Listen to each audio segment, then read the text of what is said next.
अंजना एक अपूर्व तेजस्विनी थी। वो एक महान राजकुमारी थी, पर उन्होंने सांसारिक सुखों को त्याग कर तपस्या का मार्ग चुना था। उनका हृदय एक ही कामना से भरा था कि उन्हें ऐसा पुत्र प्राप्त हो जो इस संसार की रक्षा करे, जो अधर्म के विरुद्ध खड़ा हो और जो ईश्वर की शक्ति का साक्षात रूप हो। उन्होंने एकांत गुफा में बैठकर वर्षों तक कठिन तप किया। गर्मी, सर्दी, वर्षा, कोई भी उन्हें विचलित नहीं कर पाया। उनकी तपस्या की अग्नि इतनी प्रखर थी कि उसका प्रभाव देवलोक तक पहुंचा। देवताओं के बीच हलचल मच गई।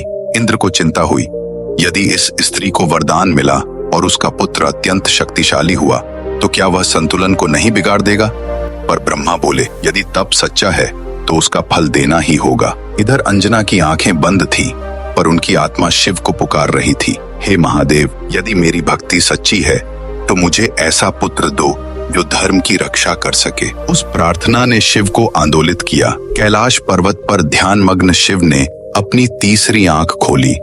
एक दिव्य प्रकाश निकला।